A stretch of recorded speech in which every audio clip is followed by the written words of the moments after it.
Good afternoon, Ram Ram, नमस्कार, जय हिंद। मैं संदीप श्रीवास्तव स्वागत करता हूं आप सभी बच्चों का आपके अपने बेहतरीन और शानदार लर्निंग प्लेटफॉर्म पर। उम्मीद करता हूं आप और आपका परिवार एकदम स्वस्थ होगा, तंदुरुस्त होगा और एसएससी जीडी की तैयारी में आप लोग जी जान से जुटे हुए होंगे, लगे हुए होंगे। जितने भी बच्चे आज के सेशन में मेरे साथ लाइव जुड़ चुके हैं, एक बार फटाफट मेरे को बता दीजिएगा। ऑडियो वीडियो एकदम परफेक्ट है, क्लियर है, ओके है और सब कुछ परफेक्ट है, ओके है। तो बच्चों पढ़ना स्टार्ट करते हैं। ट्रांसपोर्ट यानी कि परिवहन हमने कल की क्लास में स्टार्ट किया था। सबसे पहले हमने पढ़ना स्टार्ट किया था वाटर ट्रांसपोर्ट यानी कि जल परिवहन। और जल परिवहन में मैं आप लोगों को सबसे पहले बच्चों बंदरगाहों के बारे में पढ़ा रहा था। और अपने देश के अंदर बड़े बंदरगाहों की संख्या जो है वो 13 है, जिसमें से बच्चों 6 बंदरगाहें पश्चिमी तट के ऊपर और 6 बंदरगाहें पूर्वी तट के ऊपर है। और एक बंदरगाह बंगाल की खाड़ी के अंदर अंडमान निकोबार पर स्थित पोर्ट ब्लेयर मैंने आप लोगों को बताई, जो द्वीपों की सबसे बड़ी बंदरगाह थी। बच्चों अब हम बात करेंगे यहां पर अंतर्देशीय जो जलमार्ग घोषित किए गए हैं, जो अपने देश के अंदर बहने वाली नदियों और नहरों में निर्धारित किए गए हैं। तो मैं आप लोगों को 6 अंतर्देशीय जलमार्ग यहां पढ़ा रहा हूं और 6 में से एक एग्जाम में देखने को मिल जाता है। तो हम बात करेंगे इनलैंड वाटरवे यानी कि अंतर्देशीय जलमार्गों की। तो हेडिंग डालिएगा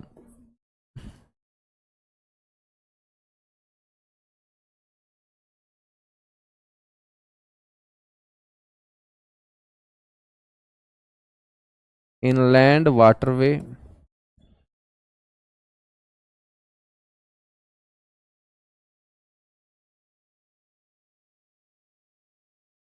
अंतर्देशीय जलमार्ग।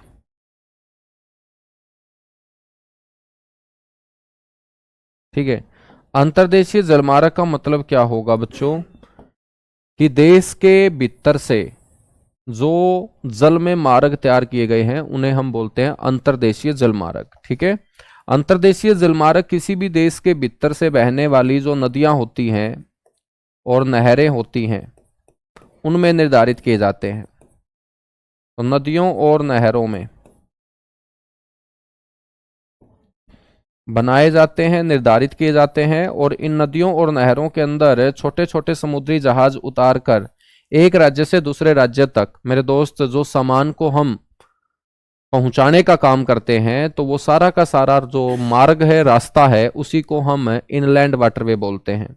और इनलैंड वाटरवे को बच्चों जो संभालता है वो IWAI होता है, जिसको हम बोलते हैं inland waterway authority of India, यानी कि केंद्रीय अंतर्देशीय जलमार्ग प्राधिकरण, जिसके बारे में कल हमने डिस्कस किया था 1986 में, जिसकी स्थापना बताई थी। और उसका मुख्यालय जो है वो आपका ग्रेटर नोएडा उत्तर प्रदेश के अंदर है। ठीक है बच्चों, हम यहां पर बात करेंगे सबसे पहले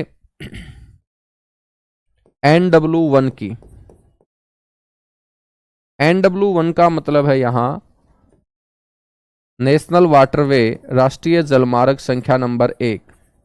जैसे राजमार्ग होते हैं ऐसे ही जल में जो मार्ग होंगे उनको जलमार्ग बोलेंगे।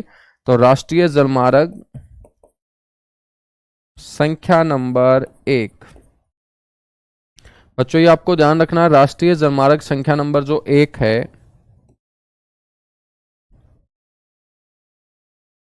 ये प्रयागराज से हल्दिया तक निर्धारित किया गया है। प्रयागराज जिसे हम बोलते हैं इलाहाबाद, है ना। प्रयागराज को पहले किस नाम से जानते थे हम? इलाहाबाद के नाम से। तो कई किताबों में इलाहाबाद भी लिखा हो सकता है। तो प्रयागराज या इलाहाबाद से हल्दिया। और हल्दिया मेरे दोस्त कहाँ है? पश्चिम बंगाल में। आपको यह भी पता होगा कि प्रयागराज से पश्चिम बंगाल की तरफ कौन सी महत्वपूर्ण नदी बहती है बच्चों? गंगा। तो ये जो आपका राष्ट्रीय जलमार्ग होगा ये कौन सी नदी में निर्धारित होगा? सर गंगा नदी में निर्धारित होगा। तो ये बड़ा इंपॉर्टेंट क्वेश्चन अपना बनेगा कि इसको कौन सी नदी में निर्धारित किया गया है? गंगा नदी में इसे निर्धारित किया गया है। बच्चों आपसे कोई पूछ ले कि इस जलमार्ग की कुल संख्या कुल लंबाई कितनी है, टोटल लेंथ कितनी है, तो इसकी कुल लंबाई आपको बोलनी है 1620 किलोमीटर। 1620 किलोमीटर। ठीक है। आपको यह भी ध्यान रखना है कि ये भारत का सबसे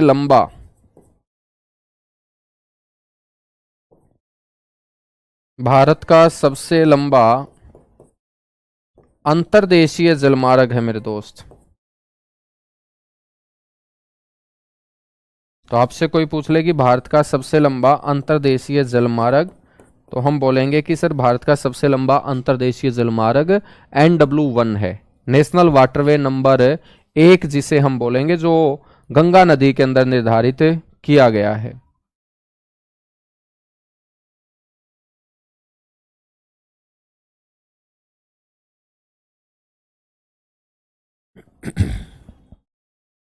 ठीक है, याद रखेंगे।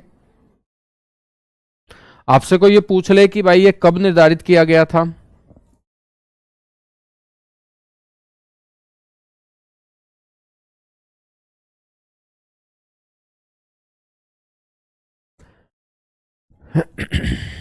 तो यहां पर है गंगा नदी और ये है आपका NW1। और मेरे दोस्त इसको निर्धारित किया गया था 1986 के अंदर, 1986 के अंदर।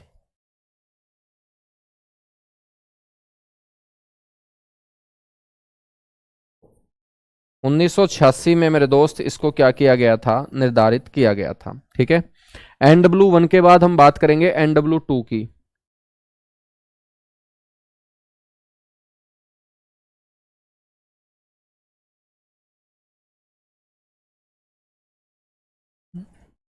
NW1 के बाद जो हम चर्चा करेंगे वो हम चर्चा करेंगे NW2 की।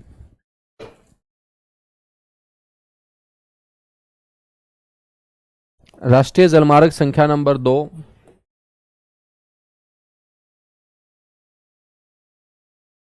राष्ट्रीय जलमार्ग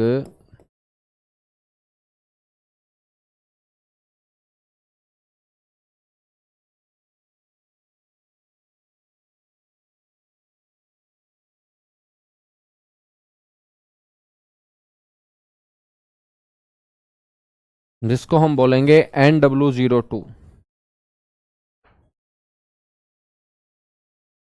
ठीक है, NW02। बच्चों आपसे कोई पूछ ले कि NW02 जो है कौन से राज्य के अंदर इसको निर्धारित किया गया है, तो इस राज्य का नाम है आसाम।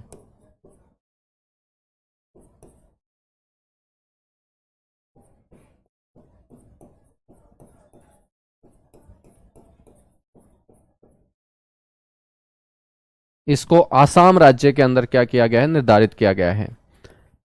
हम बात करें तो कहां से कहां तक, सादिया आसाम से लेकर, सादिया नाम की जगह है आसाम के अंदर, और मेरे दोस्त आसाम में एक और जगह है दूबरी पट्टी।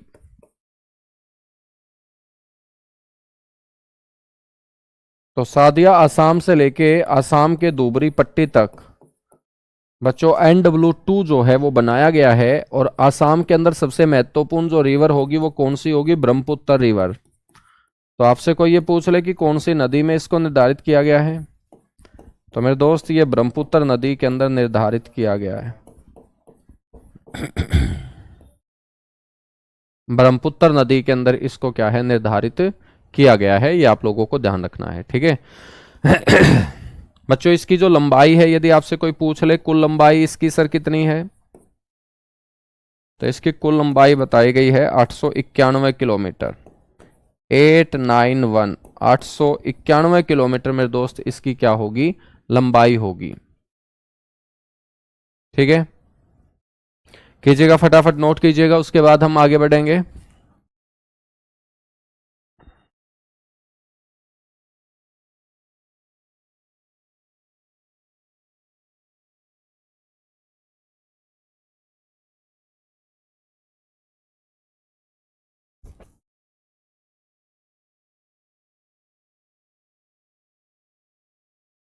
चलेगा, नोट हो चुका है। बच्चों आपसे कोई ये पूछ ले कि इसको कब घोषित किया गया था, ठीक है, इसको घोषित कब किया गया था, तो मेरे दोस्त आपको ध्यान रखना है 1988 के अंदर, 88 में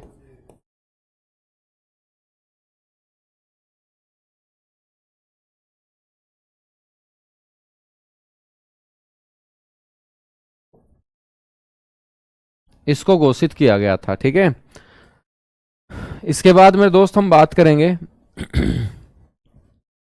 NW3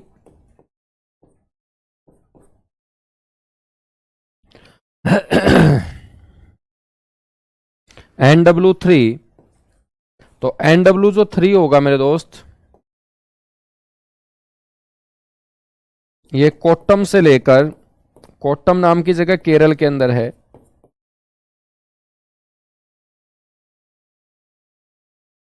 कोल्हापुरम तक,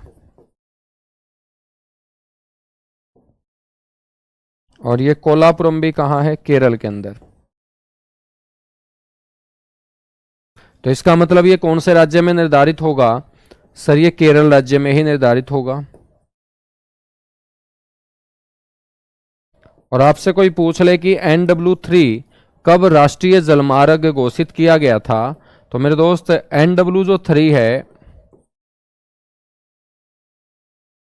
इसको 1993 में जलमार्ग घोषित किया गया था। जलमार्ग घोषित इसको कब किया गया था दोस्त? 1993, 1993 के अंदर। ठीक है ना, तो 1993 के अंदर मेरे दोस्त इसको जलमार्ग घोषित कर दिया गया था। ये NW3 है।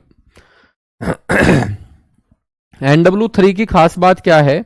खास बात इसकी यह है कि इसके अंदर 24 घंटे नौकायान जो है ना बच्चों, वो सुविधा उपलब्ध है। तो ये इसकी खास बात है कि इसमें 24 घंटे नौकायान चलती हैं या नौकायान सुविधा आपको मिलेगी। 24 घंटे नौकायान सुविधा क्या रहती है? उपलब्ध रहती है। ठीक है, 24 घंटे नौकायान सुविधा NW3 के अंदर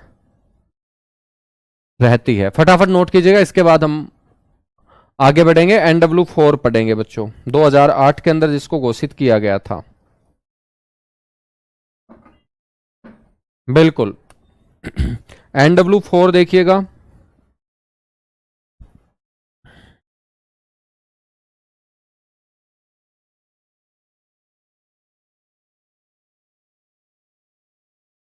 राष्ट्रीय जलमार्ग संख्या नंबर 4,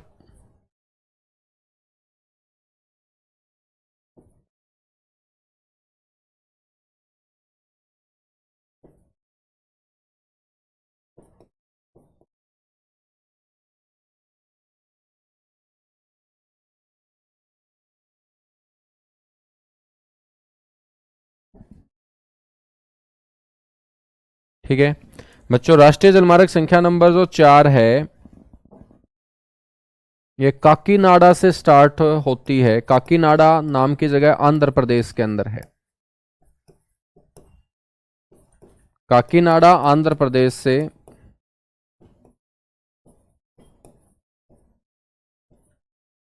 पुदुचेरी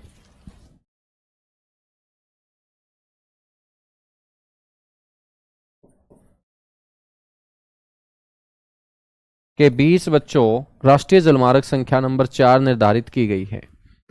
वर्ष 2008 में इसको जलमार्ग घोषित किया गया था, ये आप लोग याद रखें। वर्ष 2008 में इसको घोषित किया गया था राष्ट्रीय जलमार्ग। तो राष्ट्रीय जलमार्ग 2008 में इसको घोषित किया गया था। इसके बाद आ जाता है NW5, राष्ट्रीय जलमार्ग संख्या नंबर 5,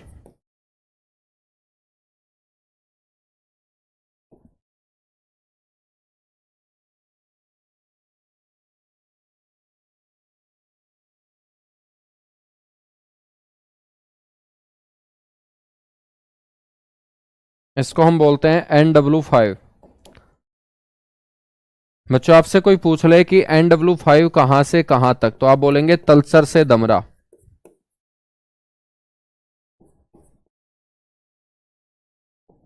तलचर से दमरा, ठीक है।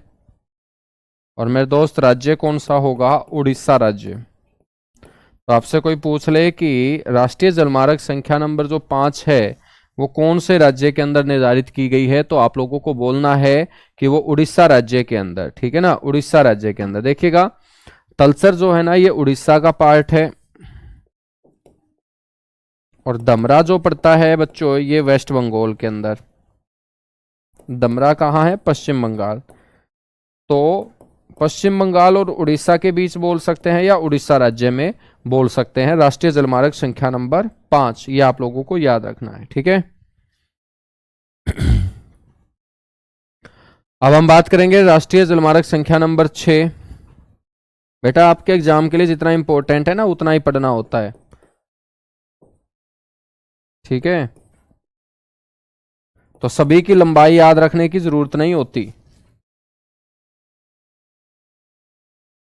जो इंपॉर्टेंट है जो आपके एग्जाम में पूछा जा सकता है उसके अकॉर्डिंग आपको ध्यान रखना होता है। NW6, तो NW जो 6 होगा ये आसाम राज्य के अंदर निर्धारित है। राज्य कौन सा होगा? आसाम राज्य। और आपसे कोई पूछ ले कि आसाम राज्य में ये कहां से लेकर कहां तक, तो आप बोलेंगे लखीमपुर से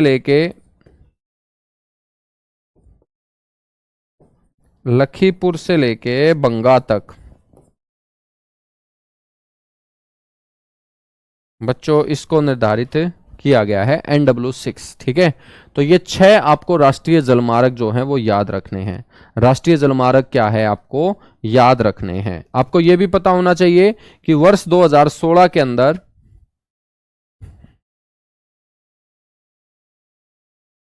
वर्ष 2016 में बच्चों अपनी जो सेंट्रल गवर्नमेंट है, केंद्र सरकार,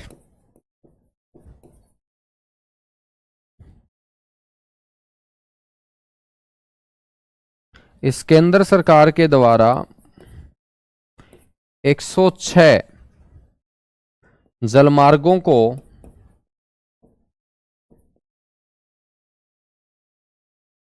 बच्चों राष्ट्रीय जलमार्ग घोषित कर दिया गया।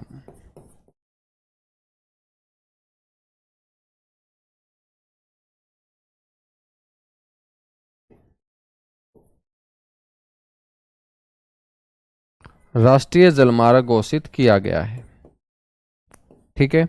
और इन सारे के सारे राष्ट्रीय जलमार्गों को बच्चों देखने का काम करेगा IWAI, inland waterway authority of India इसे बोलते हैं, जिसका मुख्यालय मैंने आप लोगों को बताया था मेरे दोस्त नोएडा उत्तर प्रदेश में।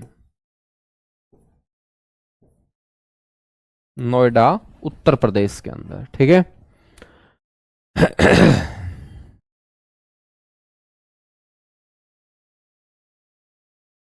यहां तक बातें क्लियर हुई? फटाफट बताएगा। उसके बाद हम बच्चों वायु परिवहन का जिक्र करेंगे, एयर ट्रांसपोर्ट हम शुरू करेंगे। बहुत बढ़िया, शानदार, जबरदस्त। जितने भी प्यारे प्यारे बच्चे मेरे साथ जुड़े हुए हैं एक बार फटाफट बताएगा यहां तक बातें क्लियर हुई। उसके बाद हम आगे बढ़ेंगे मेरे दोस्त।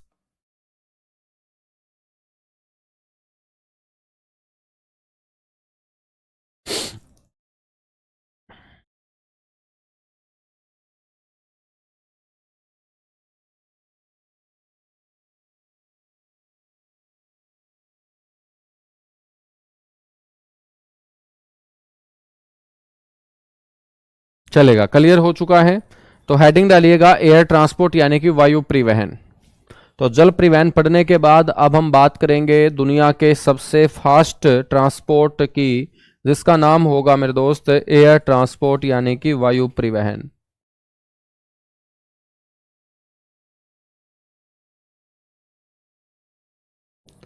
वायु परिवहन या हम बोलेंगे एयर ट्रांसपोर्ट।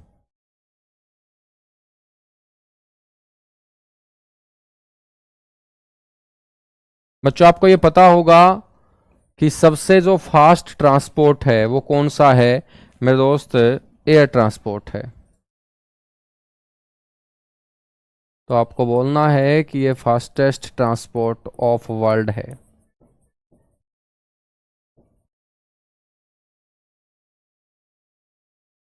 विश्व का सबसे तेज परिवहन है बच्चों ये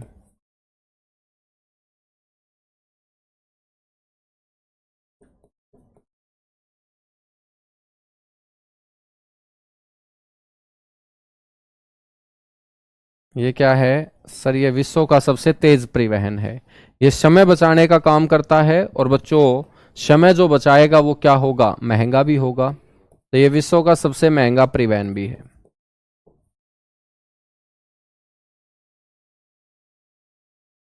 विश्व का सबसे महंगा परिवहन भी बच्चों कौन सा है? एयर ट्रांसपोर्ट है। ठीक है, आपसे कोई पूछ ले कि भाई भारत के अंदर सबसे पहले विमान सेवा की जो शुरुआत हुई वो कब हुई? भारत में सबसे पहले विमान सेवा यानी एयर सर्विस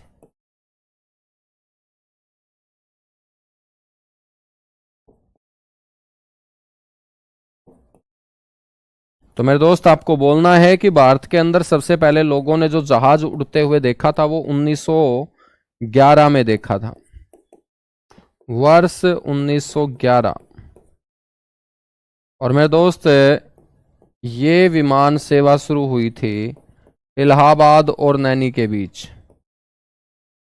इलाहाबाद भी उत्तर प्रदेश का पार्ट है, नैनी भी बच्चों इलाहाबाद के पास ही स्थित है।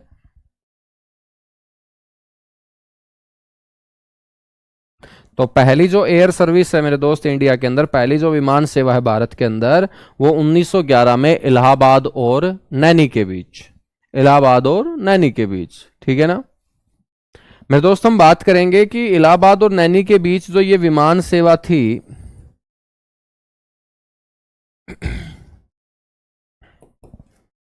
बच्चों इसमें यात्रियों को बैठा के नहीं ले जाया गया था, बल्कि इसके अंदर बच्चों जो हमारी चिट्ठियां होती है, डाक होती है,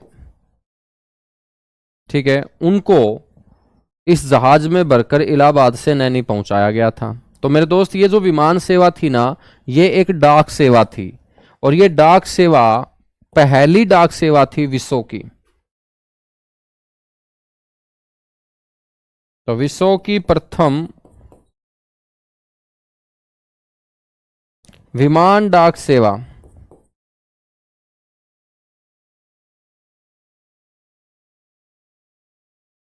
सेवा की जो शुरुआत हुई थी दोस्त, वो इंडिया से ही हुई थी 1911 में।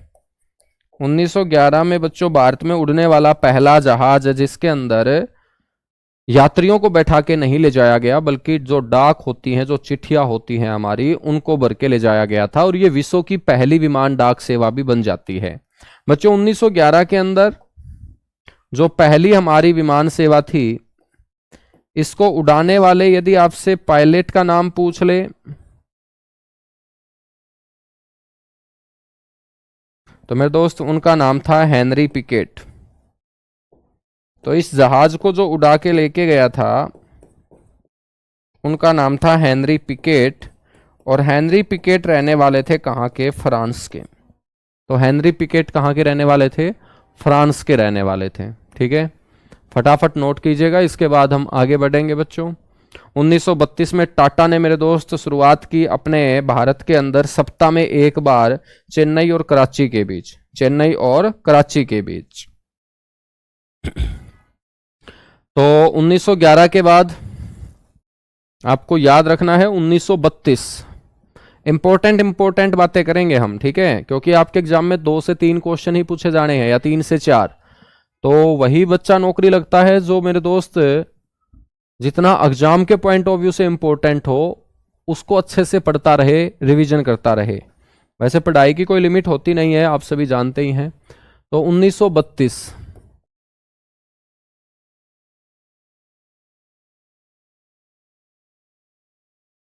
1932 में बच्चों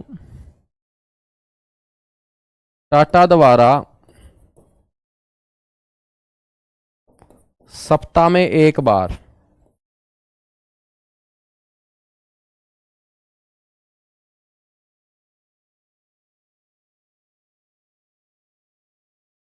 चेन्नई और कराची के बीच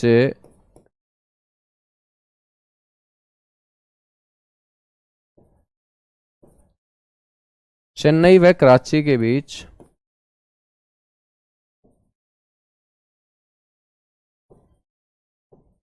विमान सेवा को क्या है शुरू किया था?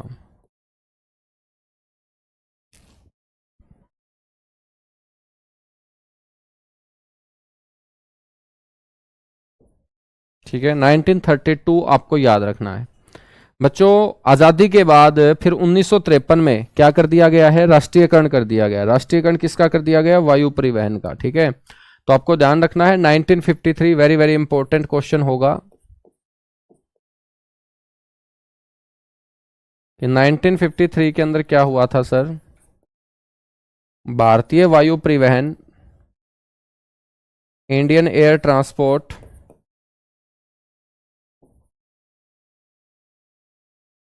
भारतीय वायु परिवहन का संपूर्ण राष्ट्रीयकरण कर दिया गया।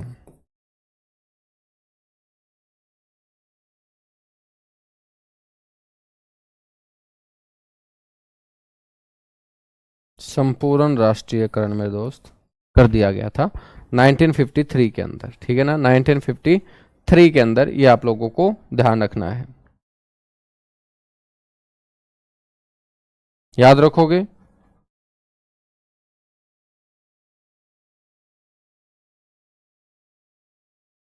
फटाफट बताएगा बच्चों। सप्ताह का मतलब है वीकली, सप्ताह में एक बार ही जहाज उड़ेगी। सप्ताह में एक बार का मतलब है वीकली, है ना।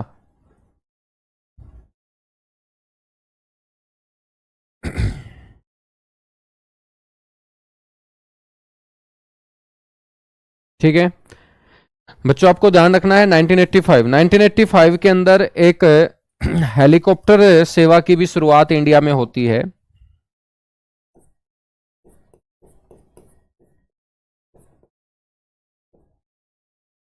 और उसे हम बोलते हैं पवन हंस।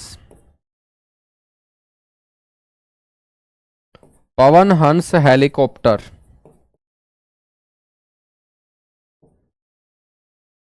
लिमिटेड की स्थापना। तो मेरे दोस्त आजकल आप देखते हैं ना कि किराए के ऊपर लोग हेलीकॉप्टर ले जाते हैं। तो पहले भारत के अंदर वीवीआईपी लोगों को हेलीकॉप्टर बच्चों उपलब्ध कराने का काम करने वाली जो कंपनी थी वो पवन हंस थी। और पवन हंस कंपनी का जो मुख्यालय है ना, वो कहां पर है? मुंबई के अंदर।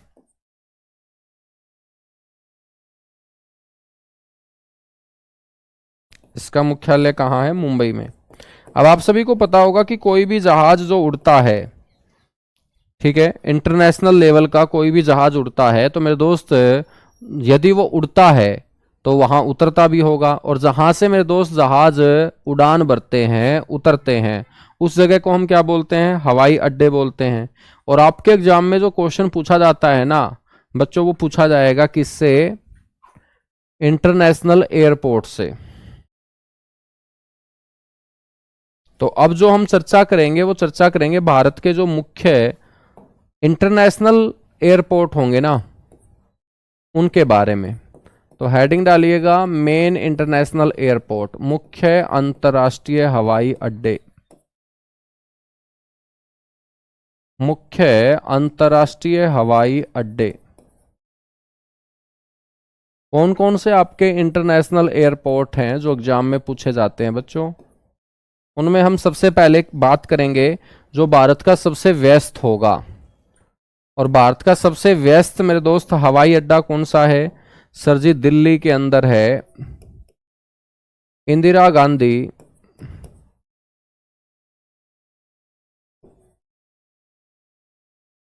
अंतर्राष्ट्रीय हवाई अड्डा।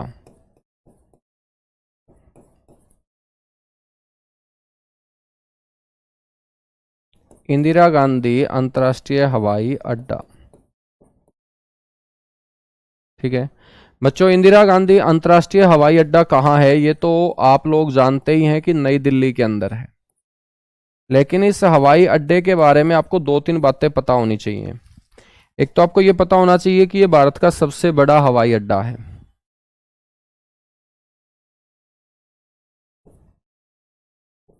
भारत का सबसे बड़ा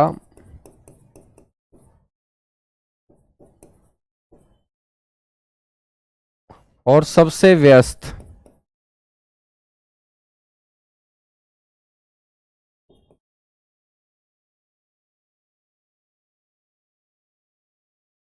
ठीक है।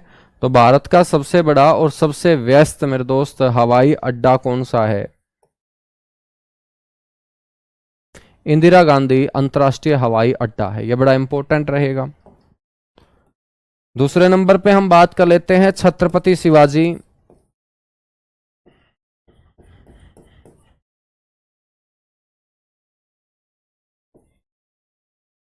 छत्रपति शिवाजी अंतर्राष्ट्रीय हवाई अड्डा। तो मेरे दोस्त छत्रपति शिवाजी जो हैं वो मराठा थे, और मराठे लोग सबसे ज़्यादा महाराष्ट्र में है, और महाराष्ट्र का सबसे महत्वपूर्ण नगर है बच्चों मुंबई, जो देश का सबसे बड़ा नगर है जिसको हम महानगर बोलते हैं। ये छत्रपति शिवाजी अंतर्राष्ट्रीय हवाई अड्डा है, ठीक है। इसके बाद तीसरे नंबर पे हम बात करेंगे मेरे दोस्त राजीव गांधी।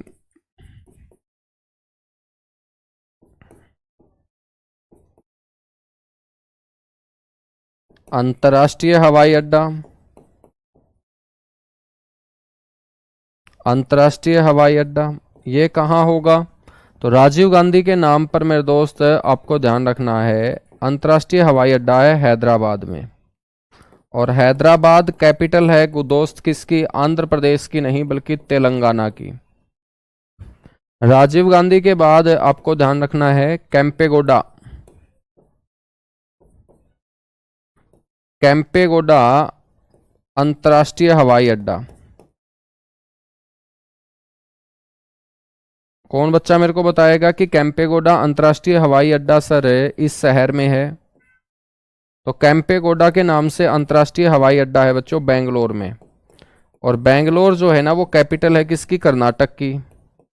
सबसे खास बात मैं आपको बताऊं इस हवाई अड्डे की, तो मेरे दोस्त कैंपेगोडा अंतर्राष्ट्रीय हवाई अड्डे से पहली बार भारत में हेलीकॉप्टर टैक्सी शुरू हुई थी। भारत में सबसे पहले हेलीकॉप्टर टैक्सी सेवा, तो भारत के अंदर सबसे पहले हेलीकॉप्टर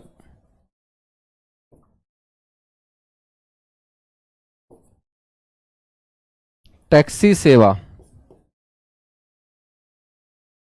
ठीक है। तो भारत में सबसे पहले हेलीकॉप्टर टैक्सी सेवा की शुरुआत कौन से हवाई अड्डे से हुई बच्चों? वो है कैंपेगोडा अंतर्राष्ट्रीय हवाई अड्डा बेंगलोर कर्नाटका।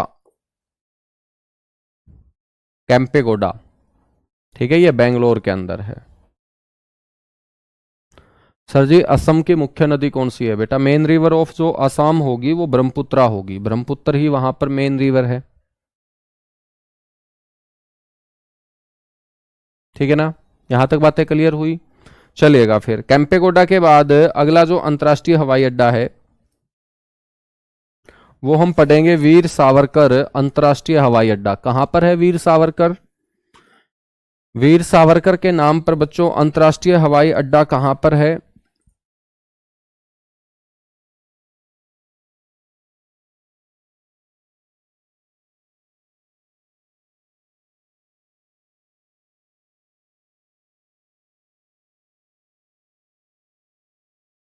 वीर सावरकर अंतर्राष्ट्रीय हवाई अड्डा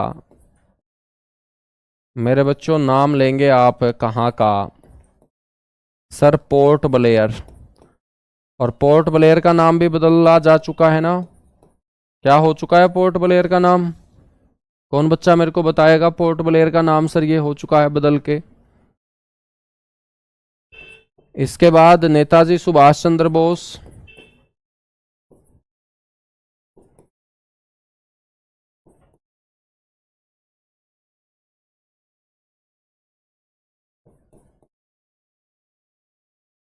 नेताजी सुभाष चंद्र बोस अंतर्राष्ट्रीय हवाई अड्डा कहाँ बोलोगे आप? सर कोलकाता के अंदर।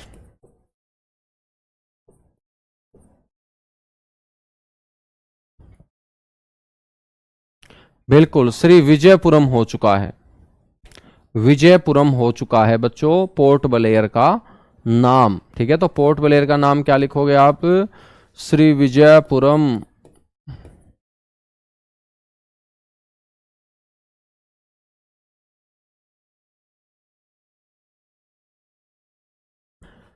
नेताजी के बाद हम बात करेंगे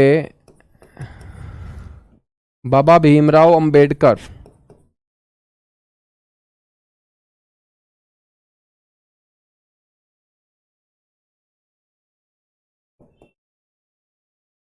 बाबा भीमराव अंबेडकर अंतर्राष्ट्रीय हवाई अड्डा। बच्चों ये कहाँ पर है सर? ये नागपुर में है। और नागपुर जिसको हम बोलते हैं ऑरेंज सिटी, संतरों का शहर कहा जाता है, महाराष्ट्र राज्य का बच्चों ये शहर है जहां बाबा भीमराव अंबेडकर के नाम पर आपको इंटरनेशनल एयरपोर्ट पढ़ने को मिलेगा। ठीक है, उसके बाद है मेरे दोस्त शहीद भगत सिंह।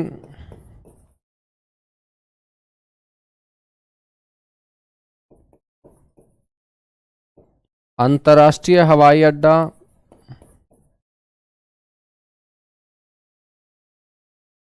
तो आपसे कोई पूछ ले कि शहीद भगत सिंह अंतर्राष्ट्रीय हवाई अड्डा कहाँ है दोस्त, तो आपको बोलना है ये चंडीगढ़ के अंदर है।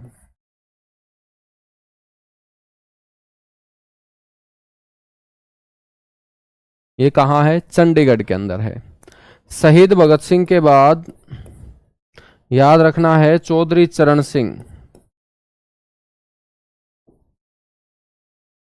चौधरी चरण सिंह जो भारत के पूर्व प्राइम मिनिस्टर प्रधानमंत्री रहे, चौधरी चरण सिंह के नाम पर मेरे दोस्त अंतर्राष्ट्रीय हवाई अड्डा कहाँ होगा? सर जी लखनऊ उत्तर प्रदेश में होगा।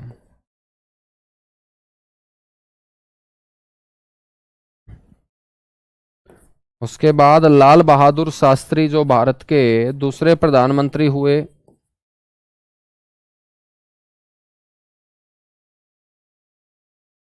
तो लाल बहादुर शास्त्री के नाम पर अंतर्राष्ट्रीय हवाई अड्डा मेरे दोस्त कहाँ होगा?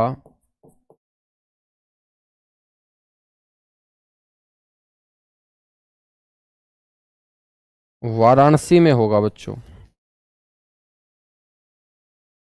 और ये वाराणसी भी कहाँ है? वाराणसी भी उत्तर प्रदेश के अंदर है। वाराणसी कहाँ है? यूपी के अंदर है। इसके बाद याद रखना है दाबोलिम हवाई अड्डा।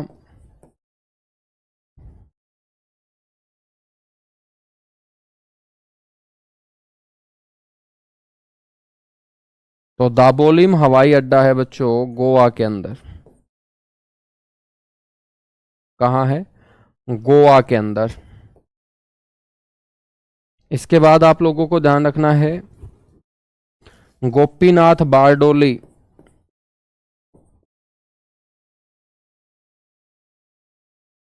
गोपीनाथ बारडोली अंतर्राष्ट्रीय हवाई अड्डा।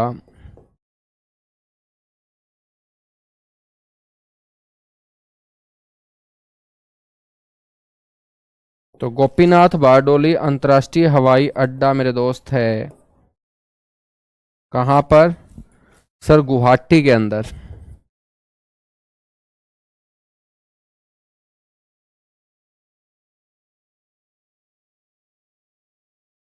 गुवाहाटी असम के अंदर। वाराणसी कहाँ है गुरुजी? बेटा वाराणसी उत्तर प्रदेश में है। ठीक है ना? बहुत बढ़िया शानदार जबरदस्त। जितने भी बच्चे जुड़े हुए हैं फटाफट बताइएगा। यहां तक बातें क्लियर हो चुकी हैं?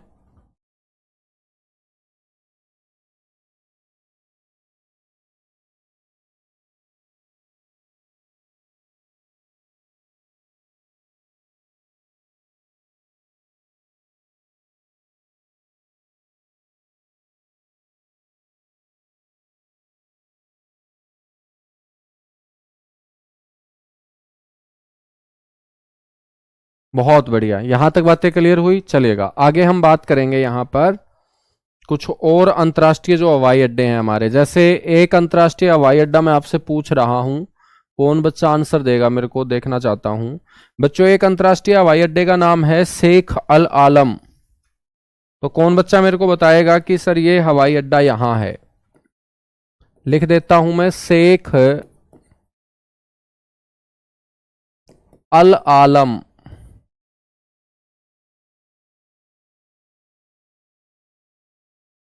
शेख अल आलम अंतर्राष्ट्रीय हवाई अड्डा।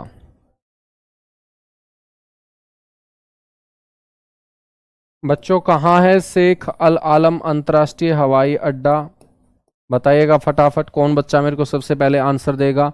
बिल्कुल भाई, बहुत बढ़िया। कौन बच्चा है ये, जितेंद्र कुमार, नीतीश कुमार, गौरव सिंह, श्रीधर, विशाल रजक, भूमिका कुमारी, सभी का करेक्ट आंसर आया है कि सर ये श्रीनगर में है।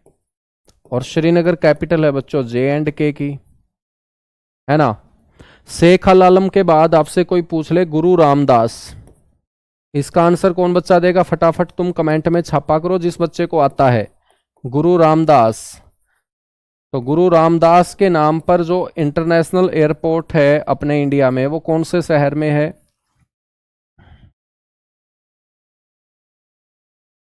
गुरु रामदास अंतर्राष्ट्रीय हवाई अड्डा, बताइएगा फटाफट। बहुत बढ़िया सर जी, ये इंदौर में है बेटा, इंदौर में नहीं है, ये है अमृतसर में। और अमृतसर आप सभी जानते होंगे पंजाब का शहर है मेरे दोस्त। गुरु रामदास के बाद सरदार वल्लभ भाई पटेल, ये तो तुम बता ही दोगे। बताओ फटाफट सारे के सारे बहादुर बच्चे जितने भी हैं कि सरदार वल्लभ भाई पटेल अंतर्राष्ट्रीय हवाई अड्डा कहाँ है।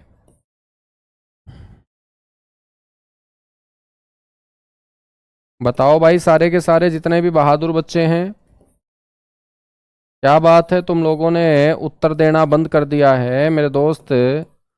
ऐसे काम कैसे चलेगा। SSC GD में आप लोग सेलेक्ट होने वाले बच्चे हो, तो बताओ वल्लभ भाई पटेल, यदि आपको इस हवाई अड्डे से उड़ान भरनी हो तो कौन से शहर से उड़ान भरोगे तुम।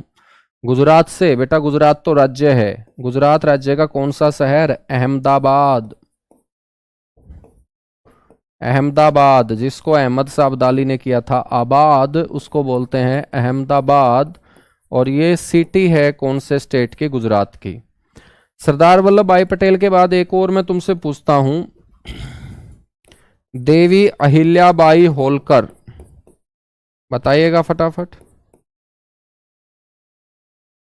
देवी अहिल्याबाई होलकर अंतर्राष्ट्रीय हवाई अड्डा मेरे दोस्त कौन से शहर में है।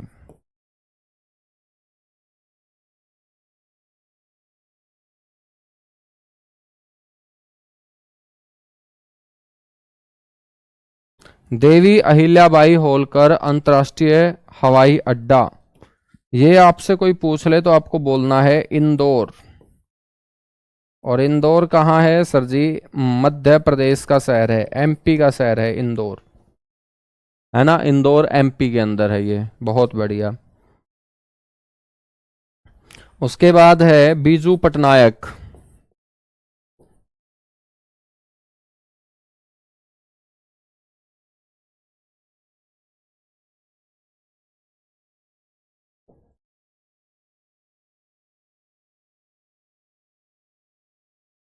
बीजू पटनायक अंतर्राष्ट्रीय हवाई अड्डा,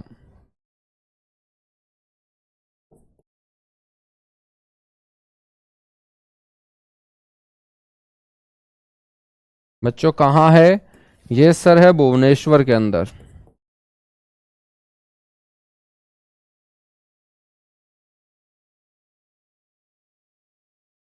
और भुवनेश्वर है मेरे दोस्त कौन से राज्य की राजधानी, उड़ीसा। ठीक है, बीजू पटनायक के बाद आ जाइएगा पे नेक्स्ट जो इंटरनेशनल एयरपोर्ट है, अन्ना।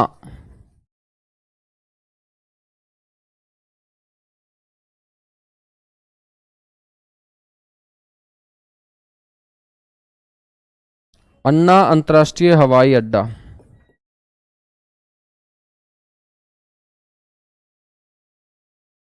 तो मेरे दोस्त अन्ना अंतर्राष्ट्रीय हवाई अड्डा कहाँ होगा? चेन्नई के अंदर।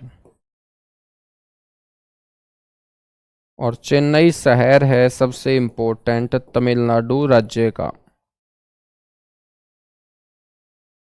ठीक है ना। छत्रपति शिवाजी महाराज पढ़ तो चुके हैं बच्चों। छत्रपति शिवाजी महाराज पूरा का पूरा हम पढ़ तो चुके हैं। कीजिएगा, फटाफट नोट कीजिएगा। उसके बाद कुछ और इंटरनेशनल एयरपोर्ट जो बचते हैं उनकी हम चर्चा कर लेंगे।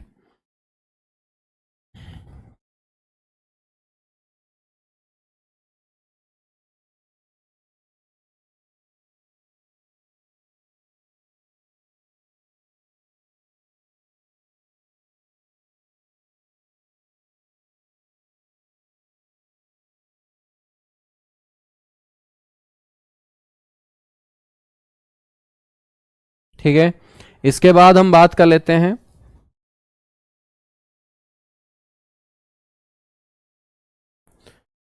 कोयम्बटूर। कोयम्बटूर मेरे दोस्त कहाँ है? कोयम्बटूर मैंने आप लोगों को खेतीबाड़ी में भी पढ़ाया था। शुगर केन ब्रीडिंग सेंटर जहां है गन्ना प्रजनन के अंदर। तो कोयम्बटूर के अंदर भी अंतर्राष्ट्रीय हवाई अड्डा है। तो याद रखिएगा, कोयम्बटूर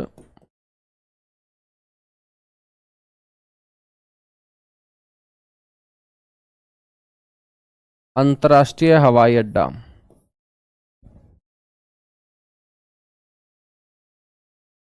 ये पेपर में पूछा गया था एक बार कि कोयम्बटूर जो अंतर्राष्ट्रीय हवाई अड्डा है वो कौन से राज्य में है। तो यहाँ राज्य पूछा जाएगा। तो मेरे दोस्त कोयम्बटूर जो है ना,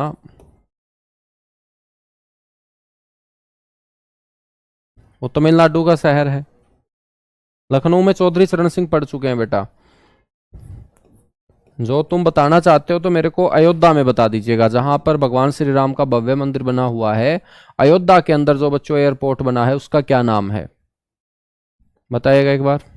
कोयम्बटूर के बाद तिरुचिरापल्ली।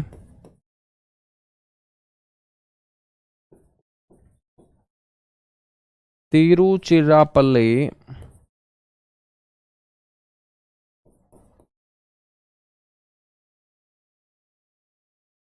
अंतर्राष्ट्रीय हवाई अड्डा।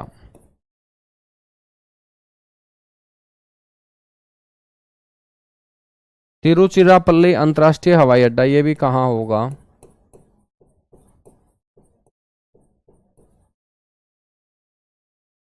ये सर तमिलनाडु में होगा। तिरुचिरापल्ली के अलावा बच्चों आपको याद रखना है यहां पर बगडोगरा।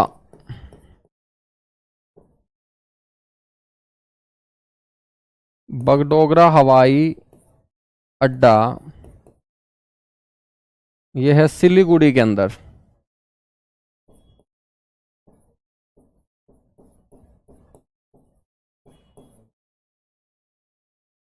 ये कहाँ है?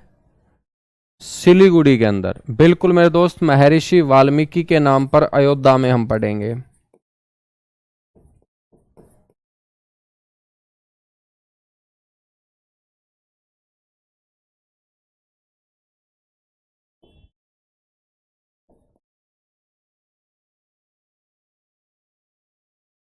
महर्षि वाल्मीकि अंतर्राष्ट्रीय हवाई अड्डा।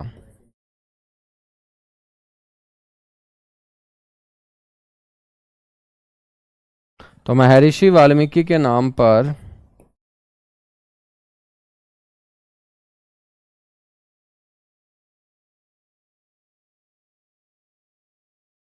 ये अयोध्या उत्तर प्रदेश के अंदर है बच्चों। कहाँ है? अयोध्या उत्तर प्रदेश के अंदर है। ठीक है ना, बिल्कुल। छत्तीसगढ़ की राजधानी रायपुर के अंदर भी है वीर नारायण सिंह। वीर नारायण सिंह, ठीक है। तो ये आपको ध्यान रखना है। शहीद वीर नारायण सिंह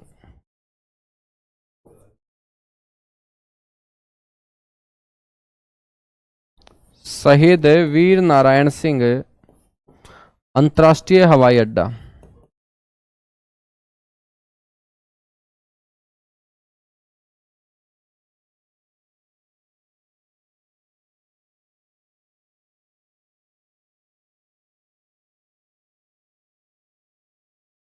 तो ये शहीद वीर नारायण सिंह अंतर्राष्ट्रीय हवाई अड्डा जो है मेरे दोस्त, ये है रायपुर के अंदर।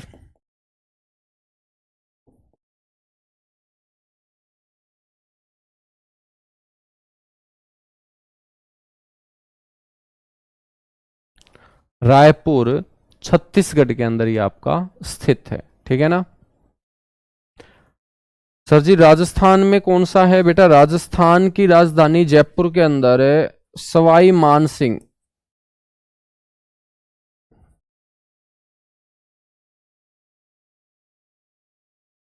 सवाई मानसिंह अंतर्राष्ट्रीय हवाई अड्डा है, इंटरनेशनल एयरपोर्ट है ये भी।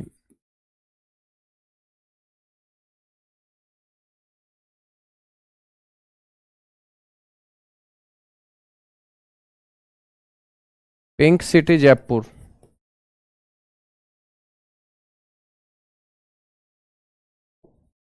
पिंक सिटी जयपुर राजस्थान, ठीक है। तो आज के लिए इतना सा ही करते हैं। बाकी बच्चों 2 दिन का अपना टॉपिक बचता है ट्रांसपोर्ट। एयर ट्रांसपोर्ट के बाद हम बात करेंगे रोड ट्रांसपोर्ट सड़क परिवहन की, और रेल ट्रांसपोर्ट रेल परिवहन की, ठीक है। उसके बाद ट्रांसपोर्ट अपना कंप्लीट होगा और फिर एक नया टॉपिक हम स्टार्ट करेंगे आप लोगों के लिए। चलेगा। थैंक यू बच्चों।